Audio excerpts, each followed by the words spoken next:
Master Marcos ulit ito ng Team Logis. So, pag-usapan natin ngayon ang isa sa mga kwento na naging inspirasyon ko sa pagmamanok. Pag-usapan natin kasi way back 2011, So, 2005 ako nag-graduate. 2005 ako nag-graduate ng college. Naghanap muna ako ng trabaho. Yung pagmamanok medyo hindi ko muna naasikaso kasi syempre bagong graduate, maghahanap muna tayo ng pantusto sa pagmamanok, naghahanap muna ako ng career upstart. So tinigil ko muna ang pagmamanok. So nung nakapagtrabaho na ako so natuto na akong gumamit ng internet, nag-research ako, meron pang tinatawag na sabong forum yata noon. So meron ako isang very particular na nabasa na statement or article galing sa isang Amerikano. So sabi ng isang Amerikano doon, time is not on your side pagdating sa breeding. So kumbaga, hindi ko naman siya naiintindihan nung unang panahon na yon. Binasa ko yung article na yon. So talagang hanggang ngayon, ang tumatak sa utak ko, yung title, time is not on your side sa breeding.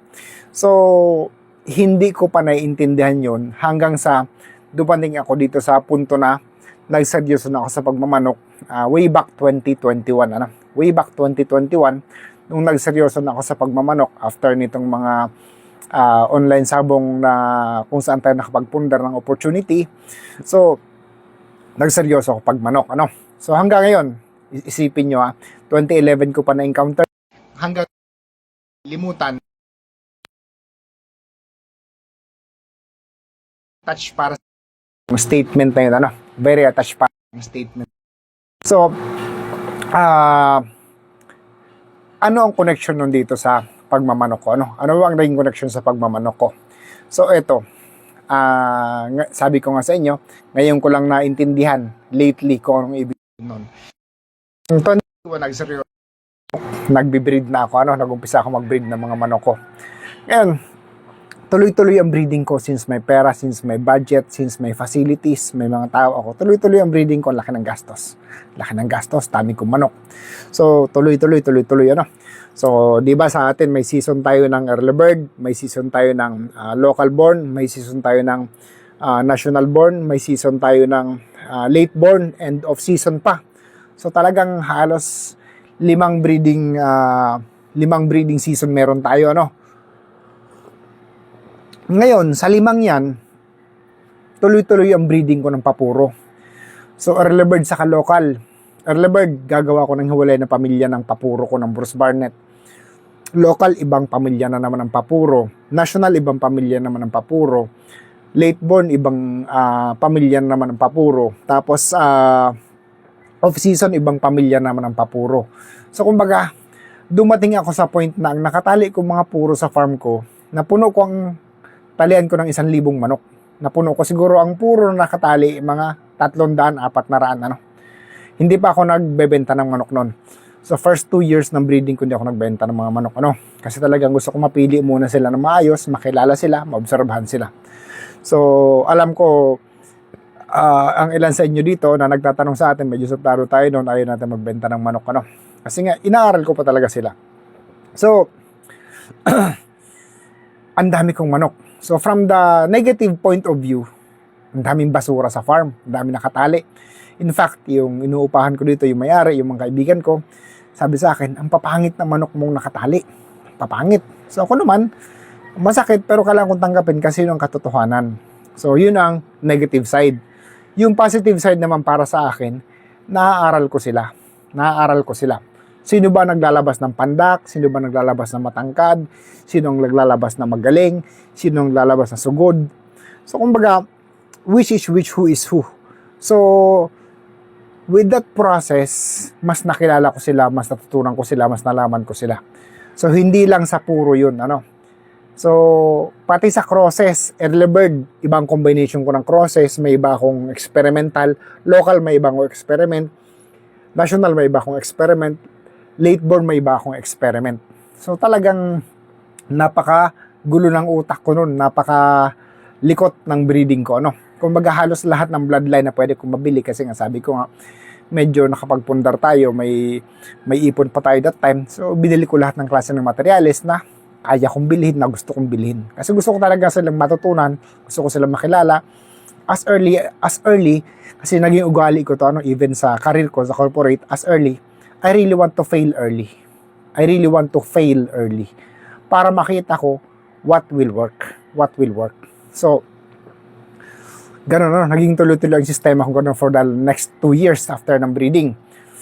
And then, on 4th year, on 4th year, nag-champion tayo sa World Slasher Cup. Nag-champion ang mga manok natin. So, solo champion, mga Bruce Barnett na yon, mga Airwolf, may mga blue face blood.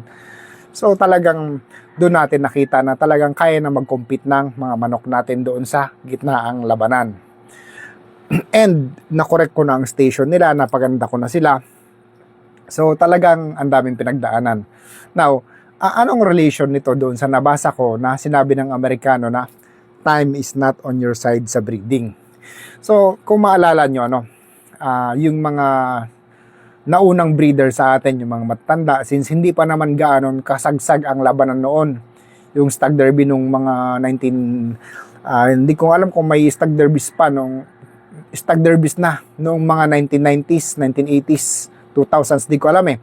Pero doon nila nasabi na time is not on your side dahil pag magbibreed ka ng battle crosses, doon ka lang sa season. Kung national, battle crosses lahat. Kung early bird, kung local, puro battle crosses lahat. So pag gagawa ka ng materyales, off-season mo gagawin. So ibig sabihin, sa isang taon, isang beses ka lang gagawa ng materyales. And pag hindi mo nakuha ang gusto mong materyales, next year ka na naman ulit susubok. So kung failure ang breeding mo, kung hindi magagaling ang napalabas sa experimental crosses mo, next year ka na naman ulit susubok. So doon ko nakita or doon ko na-realize na yung sinabi ng matandang Amerikano na yon, time is not on your side, nandun yung applicability or relevance niya. Kasi kung gagawin mo nga naman yun, halimbawa, mag-eksperimento ka ng 10 crosses. Kung isang beses mo lang i-cross sa isang taon, kung failure, next year susubo ka na naman. Kung sa panglabing isang cross, doon mo nasubukan, na tumama, na nag-nick ang meeting mo, ibig sabihin yan, guys, 10 years in the making ang breeding mo. 10 years in the making ang breeding mo. So sa atin, nakuha natin on the 4th year ang pinaka-prestigious na title ng World Slasher Cup dahil magulo ako sa breeding makulit, magulo. So, kumbaga, I have failed early. Marami akong tinapon, marami akong kinatay na mga materyales hanggang sa nagawa ko na ito ngayon sina Legolas, nagawa ko na sina Airwolf, magaganda na sila. Ang pinagmula ng mga Bruce Barnett natin, ang papangit talaga, laylay ang pakpak, aninipis ng katawan, ang igsi ng paa, talagang totally scratch. So, since yung sabi nga ng matandang Amerikano na yon na time is not on your side, ginawa ko siyang principle sa breeding. Ginawa ko siyang challenge sa breeding ko. So, ang iba, kung gagawin nila isang beses lang sa isang taon mag-experiment or gagawa ng cross, ako, as much as possible as I can. So, 5 beses akong gumawa ng cross sa isang taon, 5 beses din akong gumawa ng pamilya ng pures sa isang taon. Kaya, medyo mabilis ang naging resulta sa akin. Mabilis ang development ng farm ko, mabilis ang development ng bloodline ko. So, magagawa mo lang naman yun kung nakafocus ka sa farm, kung medyo may resources ka, kung may facilities ka, kung may mga tao ka, you can do a lot of things with breeding. Pero kung hindi, wala talaga tayo magagawa. Medyo mabagal talaga ang magiging progress natin. So, imagine niyo, kung 5 times akong gumawa ng pures sa isang taon, 5 times na puro 5 klaseng pamilya na magpipinsan lang naman niya, magtitito, sa loob ng 5 years, ang equivalent niyan, 25 years in the making. So, since 4 years natin natsambahan yung World Slasher Cup, 20 years ang katumbas ng pag-develop nun sa iba. 20 years ang katumbas na pag-develop sa iba. Sa atin, 4 na taon lang dahil nga binombahan, tinuduhan natin at the early stages pa lang. Ang dami nating tinapon na basura, nag-expect tayo ng failure, nag-expect tayo na talagang marami tayong aalisin na bloodline for the sake of finding the golden goose, which is natagpuan natin. So ngayon, medyo stable na, napaganda ko na, magagaling na, maayos na. So, yung fighting style na hinahanap ko, nakuha ko na. So, masasabi ko na, time is on my side sa breeding. So tingin ko kung hindi ko na-encounter yung salita na yon, kung hindi ko na-encounter yung article na yon ng Amerikano sa pagbabasa ko, sa pagre-research ko, sa pagsasaliksik ko, I think hanggang ngayon, ang bagal pa rin ng development ng farm ko. So sa mga kapwa natin na breeders, I'm just sharing with you my half cent of story na sana kapulutan nyo ng aral at tingnan nyo rin kung magagawa nyo. Kasi ako, ginawa ko talaga, nag-focus ako sa Bruce Barnett sweaters, nag-focus ako sa Blueface, and then ngayon may mga dagdag na tayo, may mga lemons na tayo na nagpapanalo sa mga Blueface natin, nagpapanalo sa Bruce Barnett sweaters natin, may McLeans na rin tayo, may mga bulik na tayo. So kumbaga, lahat yan dumaan talaga sa pagte-testing ko, hindi ko naman binebenta yan hanggang hindi ko natitesting. Kaya kumbaga ngayon, confident na ako na magpadami, confident na ako na lahat ng family na nagawa ko ng mga Bruce Barnett, sila talaga yung gusto kong manok. So tandaan nyo guys, sa panahon na to, time will be on your side.